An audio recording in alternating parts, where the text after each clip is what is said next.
Tell them. I am sorry it took so long. Who's she talking to? Unknown. The signal's old? Like, really old. My time is ended. Yours too. They will make sure. We need extraction.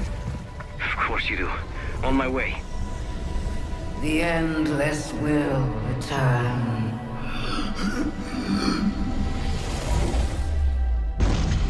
In those final minutes during Halo Infinite, Harbinger's words don't land like threats so much as disclosures, confessions cast into the dark. She isn't posturing, she's testifying, not just to the few who can hear her through fractured Forerunner channels, but to history itself, to every civilization that ever wagered its future on clever weapons and moral certainty. The Endless, she implies, are not merely survivors of the Halo Array, they are an answer to it, a rebuttal embodied. The one force the Foreigners could not calculate away. Worse than the Flood, so the whispers go. But worse how? The Flood is honest in its monstrosity. It devours, it corrupts, it ends. The Flood is annihilation by appetite.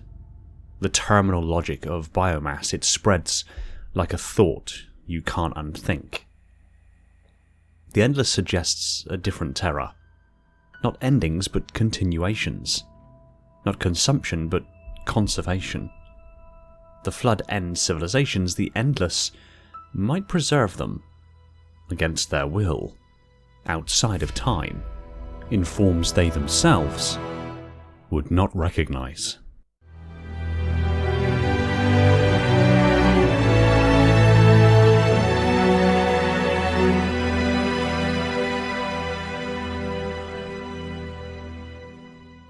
Hey everyone, welcome back to Installation 00, and recently I got asked a question in the You Asked For It channel within my Discord by a user by the name of Little Ninja 42. And upon reading this question, I realised it was far too good and far too rich of a question to just fold into a quick 2-minute answer in a Yaffe video. So today that's what we're going to do. We're going to take this question and give it the light that it deserves. We're going to explore a theory that might just answer the big question, one that connects the Endless to the deepest corners of Halo's ancient history, ties them to the precursors themselves, and paints a picture of a threat far greater than anything the galaxy has ever faced. Canon tells us the Endless, also known as the Xalanin, were discovered by the Foreigners after the firing of the Halo Array. Immediately after the firing of the Halo Array.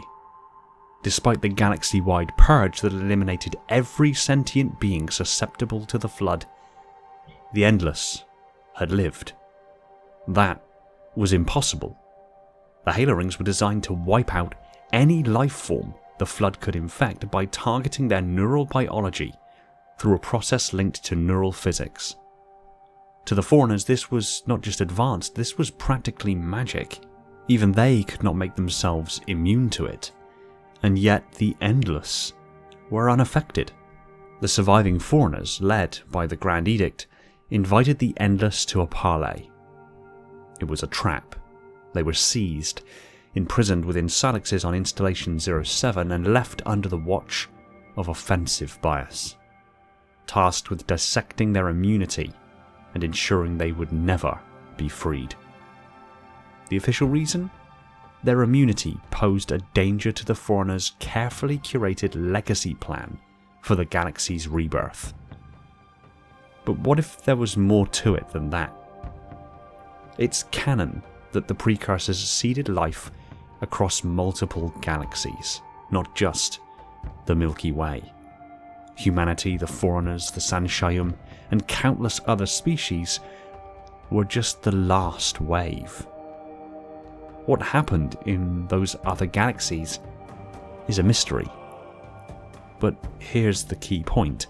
the Milky Way was not the precursor's first project. Entire galaxies may have risen, flourished, and fallen long before ours was even seeded. This brings us to the theory. The Endless are the Forerunner equivalent of another galaxy, a species that rose under the Mantle's guidance, possibly survived their own conflicts, and had far more time than the Foreigners to master the most arcane aspects of precursor science, including neural physics. If they are from another galaxy, they could be older, more experienced, and in certain domains, far more advanced than the Foreigners. First revealed in the Halo C Anniversary terminals, the so-called Meddlers were an unknown alien race that crashed on Installation 04. The atmosphere of their ship matched the atmosphere of the Ring almost precisely. The ship seemed like more of a short-range vessel, at least by Forerunner standards, emitted a constant distress signal, and there is at least possible evidence of life still within, yet they never emerged. 343 Guilty Spark mused on this at length, but of course didn't have any information to really call upon, and this is because of compartmentalization protocols. Spark's knowledge and memory of other systems, installations, and happenings across the galaxy were compartmentalized, restricted to ultimately prevent sensitive information falling into the wrong hands. But this also means that his knowledge of the Endless that were discovered immediately after the firing of the rings, after his installation was put into position and activated, would inevitably be absent. But it goes beyond this. Evidence clearly points towards the fact that the Meddlers also appeared on Installation 05 as well, Delta Halo. They arrived, they documented the ring, they accessed restricted areas, and then departed. It's widely accepted that the flood outbreak on Installation 05 was caused by the Meddlers. The data logs for the translocators within cold storage show that they were accessed. I believe, and many in the lore community agree, that these were the Endless, survivors outside the Zeta Halo population, roaming the galaxy, searching for their imprisoned kin.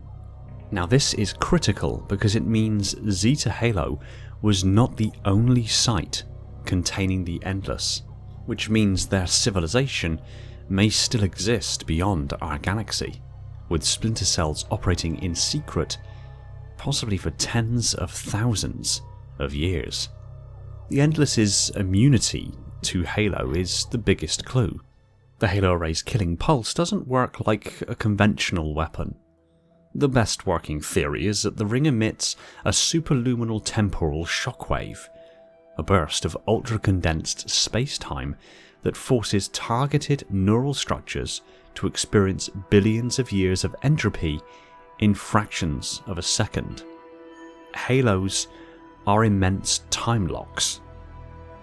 The effect kills instantly, bypassing physical defenses, and its superluminal nature explains both its range and the pre-firing echoes detected in Forerunner records. It would also explain why Forerunner shield worlds, silexes, cryptums, and stasis pods all seem to use some degree of temporal manipulation, harnessing slip-space fields, because doing so effectively elevates these structures outside of the normal flow of entropy, making them bastions from the effects of the halos.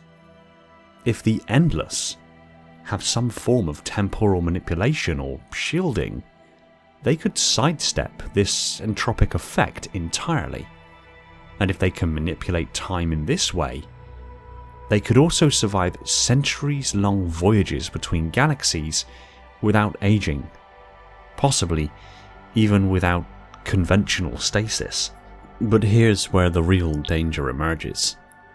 The flood's strength lies in infection and biomass assimilation, but the Endless, immune to the array, would survive any halo firing that wipes the flood's food supply clean. That alone means they could weather an outbreak no matter how severe.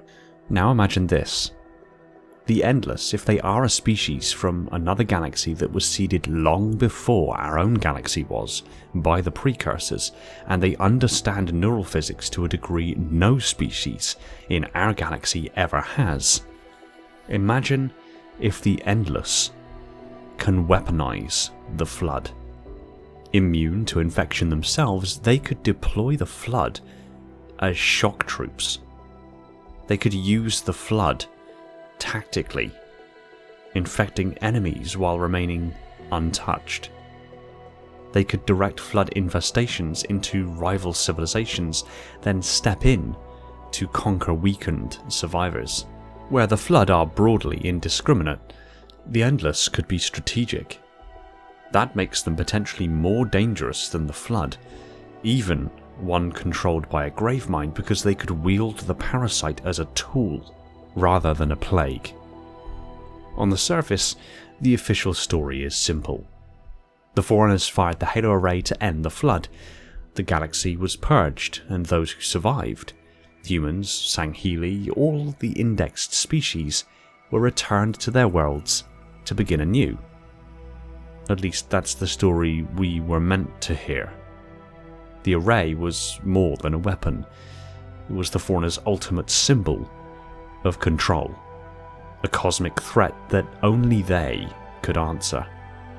It cemented their role as the galaxy's unchallenged custodians, the bearers of the mantle of responsibility. In their minds, no civilization could resist the Array, and if you can't resist it, you must bend the knee to those who can. The Endless broke that rule. Here was a civilization immune to the Array, capable not only of surviving the Foreigners' greatest weapon, but, if their abilities extend truly into the manipulation of time and neural physics, potentially of turning the Flood itself into a weapon under their control, and that terrified the Foreigners. It wasn't just about danger, it was about legitimacy. If word spread that another civilization could survive the Array, then the Foreigners' entire war against the Flood would be reframed, not as a desperate act of salvation, but as an unnecessary genocide. They wouldn't be remembered as saviors. They'd be remembered as murderers who killed trillions because they weren't willing to share the mantle. This is why there was no treaty, no negotiation, no diplomacy. The Endless didn't get a seat at the table, they got a cage. Zeta Halo wasn't just a prison, it was a vault, a black site designed to erase them from history. The meddlers we later see prowling other installations, the loose ends the Foreigners failed to catch. And when you think about it, that means the Endless we meet in Halo Infinite aren't the whole story. They're just the ones the Foreigners couldn't kill. If this is true, then the threat isn't locked away in Salixes on Zeta Halo, the threat is out there already. And it has been for over 100,000 years. If this theory holds true, the Endless represent a multi-layered threat. Immunity to the Array, making Halo's ultimate weapon useless. Temporal manipulators, allowing unpredictable mobility and resilience. Flood weaponization, transforming the galaxy's greatest scourge into a controllable force, and intergalactic reinforcements. If the Endless home civilization still exists, the Zeta Halo group is just the tip of the spear. In narrative terms, this would escalate Halo's stakes far beyond the Covenant or even the Flood. Humanity and its allies could face a war not only against a new empire, but one armed with a perfect understanding of the galaxy's deepest physical laws. This opens the door for entire campaigns set in another galaxy, conflicts where Halo installations are powerless, stories where humanity must master neural physics to survive, something that we may have done before, at least based on the recent Tulpamancy short story. The Flood were a plague, the Foreigners were custodians, humanity its inheritor. but the Endless. They could be the usurpers. A civilization beyond our galaxy's history, older, wiser, and perhaps already waiting for the moment to reclaim what they believe is theirs. Imagine a predator that doesn't need to eat you because it can outlast you. A rival that saw the Foreigners fire the rings and simply waited. If you cannot be erased, you can learn to treat every catastrophe as climate. Something to dress for, not something to fear.